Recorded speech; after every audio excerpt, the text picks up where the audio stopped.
Hello everybody and welcome back to the Guitar Souls. We are on episode 10. Fuck. Yeah, we've made it. Are we famous yet? No one cares. Still no one watches, still no one listens, but we just keep beating that horse. Maybe it'll pick up. You never know, man. The video of the last part of episode 9 might make us famous. And I slap in the face. Yeah, so if you are watching this or listening to this, make sure you subscribe, tell your friends. I should do the introductions. I am Levi Clay, the one and only, the slappable face, the heavily opinionated, the grade A arsehole. And to balance out my disgustingness, we have the lovely, friendly, well-loved and respected Mike McLaughlin of Party Cannon, even wearing his own band's t-shirt. I mean, I think there's something that's frowned upon, but I mean, fucking look at that swag-ass merch. There are some bands that get away with it. You know, Kerry King wouldn't be seen dead in anything other than a Slayer shirt, I assume. Just because he wants to suck his own dick. Yeah. I just like this design. I mean, if it didn't have the Party Cannon logo on it, I'd still wear it, because it's just a cool fucking bit of art. Yeah. In my opinion. Oh no, absolutely. Like, as everyone knows, I like to make jokes at Party Cannon's expense not because I dislike Party Cannon, it's just the genre of music isn't my cup of tea. But I love Party Cannon merch. I have a Party Cannon shirt and a hat, and I'm always wanting more Party Cannon shirts because they're great, they're eye catching. It's just awkward when you're out in public and someone says, "Oh, you like Party Cannon?" And I'm like, no. What's your favourite Party Cannon song? Oh, I don't know, the one where he goes, We like Party Cannon, name 5 of the lyrics. Yeah. No one knows. Yeah. So on today's episode, we are going to... What are we doing? Well, we have the album club. We'll do the album club again. Yeah. Let you know what we thought about Bjork and Joe Webb and the Dirty Hands, and bring 2 more albums into circulation. Then I think as of next episode, we'll probably bring in a listener's album as well. That'd be good. Which will be fun. Yeah. Wild card. I had meant to do that today, but I spent so much damn time preparing what we are doing that I just completely slipped my mind, because I'm a professional. Aren't we both? Yeah. We're also going to talk about festivals, because I'm off to Download Festival in a couple of days. So we'll talk about festival lineups, Dream Festival lineups, and the like, what our thoughts are on festivals. And yeah, we'll see where that goes. We're also going to delve into those classic book a dream show for $100 gigs things, the memes, because I think we'll have some fun with that, because living for them memes. And then finally, this one is going to be a dumpster fire. We're just going to briefly talk about Tosin Abasi and Abasi guitars, because dumpster fire is a very interesting way to put it. Yeah. Yep. Some pictures have started to go up of some of these guitars, and to be fair, I didn't actually mention this to Mike. I've got it on screen now. Some of them look fantastic, but there is definitely some questionable quality control issues with some other ones, but we will get onto that. Why don't we get started then and talk about the album club? I'll go first then. Okay, Joe Webb and the Dirty Hands. Genuinely, I fucking love it. Like this, I'm not going to say I didn't like it on the first listen, but the first time I listened through it, I just didn't know what to make of it. I was kind of torn. I was like, is this like a rock album? Is it meant to be like rocky pop? Is it proggy? Where's it going? And then the more I listened to it, I was like, it doesn't matter where it's going. It's really good music. It's catchy hooks. The harmonies, especially the vocals, are fucking incredible. And it keeps it interesting, because there are those little bits where they just decide, who the fuck cares about 4/4 and conventional timing and even conventional melody? Like, it's so good. And the hooks of each of the songs catch you so much. I've been sitting here singing, "You are invisible to the naked eye," for fucking an hour. Me and Levi sitting here looking up memes and whatever else, and just can't help myself. Keeps coming back. Yeah. So great recommendation. I really, really enjoyed it. Funnily enough, I was listening on Spotify, and I was in the car, and it was the second or third time I was listening through, and I'm going, I never heard this track. I like this one and this one, and it was after I'd realised that Spotify had finished the album and kept going. But to me, like the last few times I've listened through it, I've thought, God, that's quite a short album. But then I look back and I'm going, it's not a short album, it's just really good to listen 10 through. 10 or 11 tracks, and they are all good. There's nothing you want to skip, and there's nothing that feels it's dragging on. It's got a great pace, and it feels like you haven't listened to 40, 50 minutes of music. It's really good. I really, really enjoyed it, and I can't recommend it enough. So thank you for that. I actually thought it was great. I'd really like to do like a cover of the song Wake Up only because of the way the vocal harmonies hit in the chorus, and they sort of layer and it just Joe at the start, and then the others come in and just sort of pad it out. I really like that. So yeah, big fan of that. I'm glad you enjoyed that. Yeah, I should talk about Bjork then, shouldn't I? You should post. This is an interesting one. This is a really interesting one. So obviously opens with Army of Me, and on the first listen to that, I was like, what is this? It sounds like Nine Inch Nails with a female vocalist, I think, a wee bit. Yeah, but I'm struggling for words. If you were to listen to just that song, it doesn't sound like a singer. It sounds like someone that's just having a go. Yeah. She sounds unhinged on that track. I think she is fairly unhinged, and that's the beautiful thing about Bjork, because she's so unhinged, she doesn't worry about what she's doing. She just does what she thinks sounds good. Yeah. So I'm not going to say I didn't like it when Army of Me, when when I was 3/4 of the way through the track.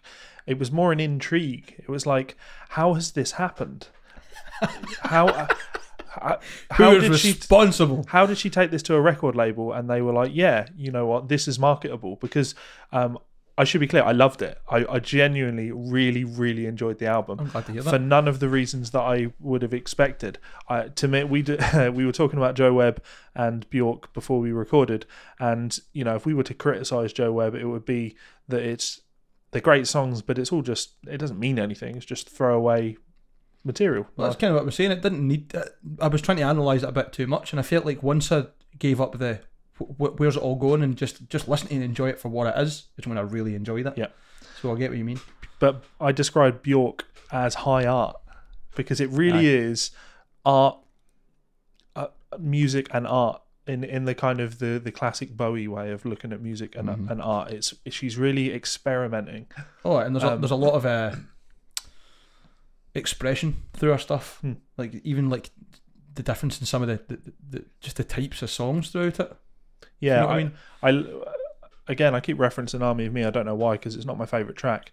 Still a good one, but you can tell that she's not English, so her pronunciation in it is a little bit weird in places. But again, it works, and she's got like a raspy voice. I thought the instrumentation throughout the album was excellent, and I'm going to tell you my favourite track. This will be interesting. Actually, no. Before Army of Me, before that, I'm just going to mention with Army of Me, I play these albums a lot around the house because I just like to really have them soak in. And this is the one album that I've not been able to play a lot around the house because it genuinely gave my wife a headache. It yeah. And I thought she was just making it up, right? I honestly thought she was just making it up. She said, I feel like I'm getting a tension headache, and I turned it off, and she's like, honestly, Levi, I feel so much better now, right? So just then at another point, her mum was over and her sister was over, and they were in the garden, and I was in the kitchen with the mum, and I put the album on my Sonos in the kitchen at a reasonably low volume, and I said this to Hayley's mum, this is going to be a nice test. Let's see if Hayley reacts to this. And after about a minute and a half, she looked to the kitchen and was like, "Have you got that music's on again, isn't it? Please turn it off. I really don't like it. It makes me feel very uncomfortable." Poor girl. Yeah, poor girl. So I understand that though. It's not conventional easy listening. Yeah, but it's beautiful. It really is. Absolutely. It really is, because she goes through an entire range of emotions in her voice and the way she's expressing herself. I think Hyper Ballad's a great example of it being beautiful music because it starts off with like pretty much nothing but a cycling bass, her singing quite gently, and it just keeps building and building and building. Yep. If given the choice, I would probably bin It's Oh So Quiet. That's a cover. Off. I didn't realise that. Is it? Honestly, that's so full disclosure. I didn't know it was a cover. It's a song from the 50s. Please don't ask who did it originally. Right. But it makes sense with that big band timbre. But the original was fantastic. But I actually prefer Bjork's. My favourite track is Enjoy. And the reason ironic Enjoy, song name to be your favourite. It's my favourite because I didn't want to delve into any theory on the album. I didn't want to analyse any of it, but that jumped out at me as not being right at all, right? It sounds, and I've still not analysed it, it sounds like she's singing in a completely different key to the bass. Knowing Bjork, that's probably right. Yes. And on closer inspection, because I wanted to give you an informed opinion before you came over, I was like, I'm just going to check what that is. I didn't pick up a guitar, but it sounds to me like the bass is just playing a tritone, flat 5, root then flat 5, just over and over and over. So it's less a case of her not singing in key, more that she's singing over something that is so musically unstable, playing the root and then the flat 5th over and over and over. You can get away with that in metal, but it's not going to allude to any particular key. So I love it because it's such a juxtaposition of something that she's singing that's very nice over something that's very unsettling. And yeah, so I absolutely enjoyed that. She's very clever with the ability to give like expression to music and like emotion to it without making it obvious. It's fucking, I love it, man. I think she's incredible that way. Yeah, so thanks for that. I did enjoy that one. You're welcome, mate. I'm really glad you enjoyed it. I thought it'd be one that you might have certain criticisms of, but I'm glad you enjoyed it. Yeah, the criticisms are still there. There are definitely moments where I think there's moments on the album where she isn't singing in English. Yeah, there's a couple of songs like that. I think there's a couple of lines in Possibly Maybe where she sings. Is it Finnish? Yeah, and I enjoyed that. Because she sounded more at home when she was doing that. Obviously. The pronunciations and stuff. Yeah, exactly. Yeah. And there's a moment where she rolls her R properly, which I can't do because I'm English, but obviously the Scots roll their R's. So anytime someone rolls their R's, I pick up on it, and I was like, that was nice, and it sounded good. It was just part of the delivery. I liked it. That's cool. So what I'm going to give you to listen to this week is the Tedeschi Trucks Band, which is Derek Trucks and his wife Susan Tedeschi, which is going to be outrageous, no doubt. Yeah, this is a really difficult one for me. I didn't know whether to give you a Derek Trucks solo album or a Tedeschi Trucks album, and I've gone with Made Up Mind, which is the second Tedeschi Trucks album, if only for the opening track, Made Up Mind. It's a great kind of driving rock tune, and just with a beast of a solo on it. Obviously. Yeah. You've never heard anyone saying about Derek Trucks other than fucking hell, what is he doing with that guitar? Yeah. He's just one of my favourite guitar players. But annoyingly, I think he just has loads of great moments rather than an album that I would say is a belter from start to finish. Because I could give you solo albums like Joyful Noise. I really like Joyful Noise. But then you've got like Mackie Maddeney is on that album. I'm pretty sure it's on that album. And that song kind of annoys me when it rolls around because it's all like just Indian stuff, which isn't really my cup of tea. But point is, Made Up Mind, more focused on the vocals. They're a very big band. My voice is really going. Thank you. It's your juice and your water. Yeah. Thank me. So, I think you should enjoy it. Like I say, big band. They have 2 drummers. Why not? 1 drums, 1 percussion, maybe? No, 2 drummers. Oh, well. Yeah. That's cool. That's an interesting dynamic. And I feel, I'm pretty sure that just comes from when they joined bands. Derek's band and Susan's band came together. They just kept both drummers. That's cool. And the Allman Brothers have been known to use 2 drummers, so that it will come from that as well. And just gives you a lot of power, which is super cool. I've seen them live a couple of times, and religious is the only word that I could use to describe it, like a religious experience. I'd never felt moved by music, almost moved to tears by music as much as when I saw them. So I think, I hope you'll really enjoy that. I've no doubt I will, man. You know me with anything that's got any form of emotional hook in it. Yep. I'm there. What I would encourage you to do, though, is once you've digested the album, fire up live videos of them. There's full concerts on YouTube, and that's where that band really shine because, Derek's an improviser, and he's good at it. I saw a few videos of Derek Trucks. I've never listened to any of his albums, to be fair, total disclosure, but I've seen him play a few times, videos and stuff, and it always seems to be that it's like almost sometimes when you watch Chris Poland play, that way they just go into their own frame of mind, their own kind of, just a zone, and it's just pure expression. I keep using that word, but that's the only way I can describe it. It's like talking without words. He's a master at it. Oh, definitely. And leading the band, like when a solo section kicks in, he will bring them all down to virtual silence and then just build his solo and have the band build around him. There's just so much to learn from someone like that uses everyone else to make him sound better and can communicate with the band and make that be a thing. And to be inspired by the fact that he just plays with his guitar going into an amp, nothing between the two. It's him, a slide, and his volume knob.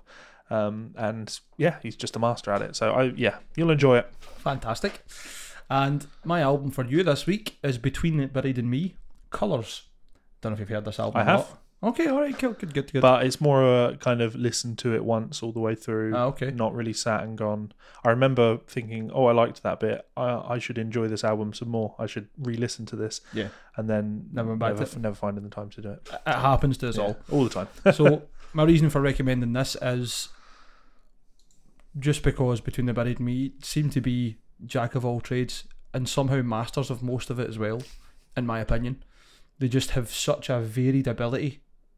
And that album's got so many silly bits in it. It starts off just with a piano, builds up into what sounds like fucking something for Queen, and then into a death metal song, and then black metal bits, and then right back into weird prog, and then bits where it's just percussion and like a synth, and then the bass, and right back into death metal, and then into a bit that sounds like a fucking hold down, and it's genuinely meant to sound like that, and it's like a riff from a song, but then I'll just play them like an upright bass and a banjo and mandolin and the sound in the background that literally is, it sounds like you're at like a barnyard hoedown. It's just, they're just too good. And that full album, there's not one time I can put it on and not finish it, even if it means like pausing it when I'm getting out the car, go back into the house, and then putting the rest of it on for where it finishes. It just catches me.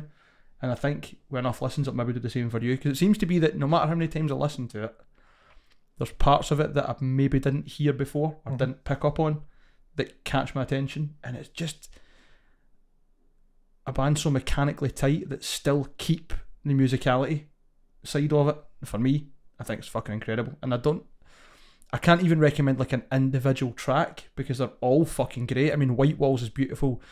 Viridian's beautiful. I can't even... There's too much on that album to just say, you need to listen to this. And I think that's beautiful about it as well. I'm pretty certain it's a concept album, but the fact that it flows so perfectly, it's like you can't pick a track because you're taking it out of context. Yep, I totally get that. Maybe watching a chapter of a DVD, you're never going to get what it means fully without the rest of the context. You know me, I'm a prog guy, so I love concept albums. I know you're going to enjoy it. I mean, there's Between the Buried and Me don't have a bad album as far as I'm concerned. Some of the ones after Colours I'm not greatly fond of, but Colours in Alaska and even The Anatomy Of, which is a covers album, is fucking incredible. They cover everything. Fucking Metallica, Faith No More, Queen, Counting Crows. It's just insane. Anyway, that's my album for you, and I think you'll enjoy it. I would like to think you will. I can get on board with that. Probably bits of the vocals you won't enjoy. Tommy's quite versatile between singing. There's an incredible fucking falsetto bit. I think it's in Answer the Sky or The Son of Nothing, one of the two. I can't remember exactly, but the only part that I think you might not get on with right away genuinely is the harsher vocals. But I like some harsh vocals. Sometimes. Yeah. Cool. I'm looking forward to it. Yeah. I mean, I already know that I enjoy it. So, but it'll be nice to, listen to something and have the pressure of having to tell someone what I think about it. Yeah, that'd be cool. You always listen with a bit more inquiring ears when you do that. So I'm right with that. Sweet. Okay, cool. So on to the next section. I don't know why I've loaded up the festival thing. I actually really want to do the Toes and the Bassy guitars thing just as a nice...